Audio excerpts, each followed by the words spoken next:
October 19th, 2025. Paris, France. 9:30 a.m. You're standing outside the Louvre, where the glass pyramid throws shards of light into the autumn air. Tourists snap selfies. Guards scan tickets. A calm Sunday at the most visited museum on Earth. Then a truck engine cuts through the hum. A white moving truck rolls up along Quai François Medan beside the Seine River. The driver parks like it's a routine drop-off. His partner hops down. Both wear bright yellow construction vests and helmets. The hydraulic lift unfolds. Orange safety cones appear. In exactly 7 minutes, the calm will be replaced by a void. 4 men, 1 truck, 7 minutes, 88 million euros in French crown jewels gone. What follows is how 4 thieves entered the most famous museum on the planet in broad daylight, took treasures once worn by Napoleon's wives, and slipped away, and how they nearly pulled off the perfect escape. The Louvre has never just been a museum. It is a citadel of culture. 9 million visitors pour through annually. Its corridors are watched by hundreds of cameras. Guards patrol. Motion detectors, reinforced display cases, and protocols refined across centuries promise safety. The French crown jewels are housed in Dollon Apollo's gallery, one of the museum's grandest rooms.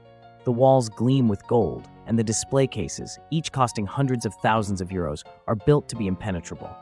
Behind bulletproof glass rest tiaras set with thousands of diamonds, emerald necklaces given by Napoleon Bonaparte to his wives, sapphire earrings once worn by queens, 2 centuries of royal history under glass.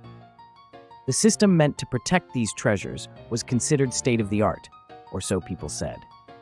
Yet there was a flaw the Louvre did not want to acknowledge. For months, staff complained. Too few guards, too many visitors, cameras that missed angles, budget cuts leaving holes in coverage. In the summer of 2025, workers went on strike to sound the alarm. Their point was blunt: the Louvre is vulnerable. The museum director, Laurence Decars, sought a security audit. Police reviewed the site, issued recommendations, and left. Implementing those fixes meant time, money, and bureaucracy. The thieves didn't wait. They identified the blind spot, studied it, built a plan around it, and on October 19th, 2025, they exploited it. At 9:30 a.m. exactly, the hydraulic lift began extending, rising at 42 meters per minute with no sound. 2 men in yellow vests rode the platform toward the second floor, faces hidden behind lowered motorcycle visors. One carried an angle grinder. The other kept a walkie-talkie close.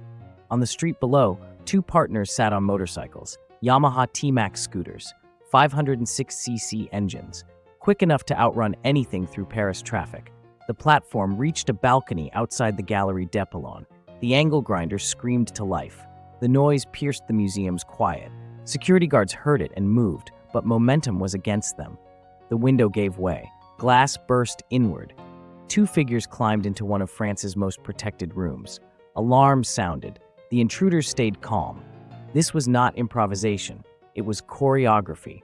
They headed directly for 2 specific display cases, not the ones guarding the most valuable stones. The Regent diamond, worth 51 million, was right there, yet they bypassed it. The aim was the Napoleonic collection, the sets, the jewelry that could be disassembled, parceled out, converted into parts no one would recognize. The angle grinder bit into reinforced glass. Sparks leapt. The first case opened. Hands moved fast. A tiara with 212 pearls and nearly 2,000 diamonds. A sapphire and diamond necklace, matching earrings. Then the second case. More cutting, more grabbing. An emerald necklace given by Napoleon to Empress Marie-Louise. Additional pieces from Queen Marie Amélie's collection. 4 minutes inside the room. By then, guards were sprinting and shouting, but momentum stayed with the thieves. They returned to the window, stepped back onto the platform, and started down. One guard reached the gallery in time to see them descending with bags heavy with jewels. He watched them hit the street and try to ignite the lift to wipe their traces. A museum staff member raced out and doused the flames before they took. It didn't matter. The 2 had engines running. They climbed onto the Yamaha T-Max scooters and shot off along the St. River, weaving through light Sunday traffic past joggers and tourists who had no idea a piece of history had been ripped from its case. From the moment the truck parked to the moment the scooters vanished, 7 minutes had passed. As the scooters bolted away, one mistake marked the route. Something slipped. It hit the pavement with a metallic crash. Diamonds scattered across the cobbles like spilled ice. It was the crown of Empress Eugenie, set with over 1,000 diamonds and commissioned by Napoleon III in 1853 for his marriage. One of the most important items in the room. They didn't abandon it by choice. They tried to drag it through too tight an opening, and the piece bent and twisted, damaged but not ruined. The crown lay on the street while sirens began to rise across Paris. Inside the Louvre, the response turned frantic. Guards closed in.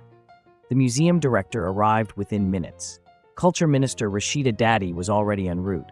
President Emmanuel Macron would speak before the day ended. Crime scene investigators began work immediately. They recovered 2 angle grinders, a blowtorch, gasoline containers, gloves, a walkie-talkie, a blanket, the battered crown, a yellow construction vest abandoned several blocks away, and most crucially, DNA. Traces lingered inside one of the helmets and 1 glove. The thieves were gone. 8 stolen pieces had disappeared into Paris's criminal networks. Official valuation, €888 million. In cultural value, immeasurable. Within hours, France launched the most expansive art theft investigation in decades. Over 100 investigators were assigned. The Brigade for the Repression of Banditry, the elite anti-gang unit, took command. Interpol pushed red notices. Authorities visited every pawnbroker, every known fence, every criminal contact that could move jewels of that caliber. Investigators reversed the timeline from what they had. The DNA from the helmet matched a profile in the database. A French national from Saint-Denis, a northern suburb, known for previous burglaries. Phone surveillance started. Physical surveillance followed. The circle tightened. Meanwhile, the thieves ran into a wall. These pieces were too recognizable. You don't stroll into a pawn shop with Napoleon's emerald necklace. You don't hand over a tiara with 2,000 diamonds on the black market without triggering a continent-wide response. The practical move was brutal. Take everything apart, pop the stones out one by one. Melt the gold settings, grind away 2 centuries of meaning and identity to create anonymous gemstones that can be sold separately with no provenance. That was precisely the outcome investigators dreaded. 8 days crawled by. The investigation pressed forward. Then, on October 26th, the call came. October 26th, 2025, Charles de Gaulle Airport, 10 p.m. A man approached the Air Algeria check-in counter. French passport, one-way ticket to Allers, only a carry-on. He didn't notice the plainclothes officers positioned across the terminal. The surveillance strategy had worked. The DNA hit led to phone tracking. That exposed travel plans. And now the suspect stood at the threshold of leaving France for good. As he walked toward security, officers closed in. Police, don't move. He froze. No running. No struggle. Hands cuffed. First suspect in custody. 2 hours later, in Saint-Denis, another team hit a second location. A second suspect was preparing to fly to Mali in West Africa. Same plan. Same result. Arrested. Both men were French nationals. Both carried dual citizenship, one France-Mali, one France-Algeria. Both in their 30s. Both known to police for prior thefts. Both believed to have taken part in the 7-minute raid that embarrassed the country. The interrogations began at once. Under French law, investigators could question them for up to 96 hours before charges were required. Did they still possess any of the jewels? Had the items been broken up, moved, or sold? Prosecutors kept their answers to themselves. The investigation remained active. With 2 suspects jailed and 2 still at large, the case detonated into a political crisis. President Emmanuel Macron called the theft an attack on a heritage we cherish because it is our history. Justice Minister Gerald Darman sharpened the point.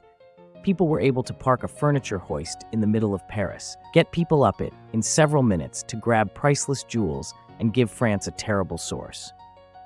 Opposition leaders seized the moment. Eric Ciotti of the UDR party labeled the heist the ultimate symbol of the government's collapse and warned that the entire nation stood at risk. Museum workers said they had warned everyone for months. The Union Syndicale Solidaires had issued statements about the destruction of security jobs at the Louvre, about budget cuts, staff stretched thin, and overcrowding straining the system. No one listened. Museum director Laurence Descartes appeared before the Senate's Culture Committee. She acknowledged gaps in surveillance, stating that portions of the building were not adequately covered by external cameras. She had offered her resignation the day of the robbery, she said, and it had been declined. Now she sat before lawmakers and laid out how 4 men in construction vests overcame centuries of layered security in just 7 minutes. This tragedy deeply shocked museum staff, fellow citizens, and admirers of the Louvre around the world. The question that hung over the proceedings was direct. How could this happen? The answer was that the warning signs were visible to everyone, and still not enough was done. As of now, 8 pieces of France's story are still unaccounted for. Napoleon's emerald necklace, a gift to Empress Marie-Louise that embodied both his affection and his authority. The pearl and diamond tiara with 212 pearls and 2,000 diamonds, commissioned for a royal wedding in 1853. The sapphire set worn by queens. These are not simply assets, they are symbols and memory, links to identity forged in gold and stone. 2 suspects are in French custody. 2 others remain targets of an active search. DNA analysis continues. Interrogations press on.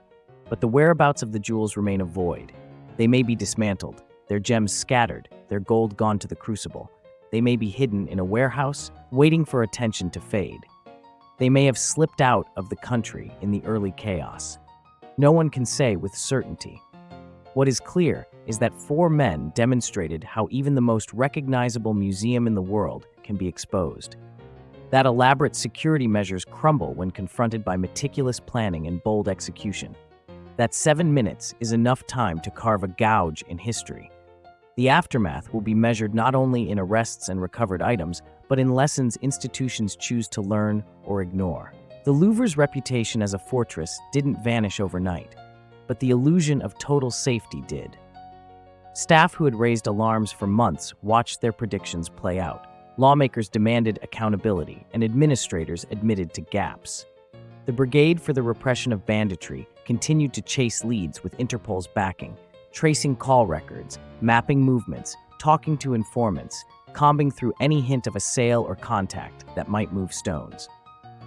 Meanwhile, the 2 suspects in custody faced long hours under questioning, every detail of their travel, their calls, and their connections dissected. Whether they would point to accomplices, or whether they even could, became as much a question of leverage as of conscience. The 2 still at large likely monitored headlines and recalibrated, weighing the risks of holding on to any physical evidence against the need to distance themselves from a case that had become incendiary at the highest levels of government. In the public eye, the heist ignited a conversation about what it means to guard heritage in an era of budget constraints and high traffic. The idea that priceless artifacts could be safeguarded solely by tradition and reputation was shattered. The reality of a loophole, a blind spot exploited in minutes, forced a reckoning. The spectacle of 2 scooters skimming along the St. River with bags of history echoed the message more loudly than any speech. Audacity can outrun complacency. In courtrooms and committees, in staff briefings and late-night strategy sessions, the same tension kept surfacing. Fixing cameras and hiring guards is straightforward.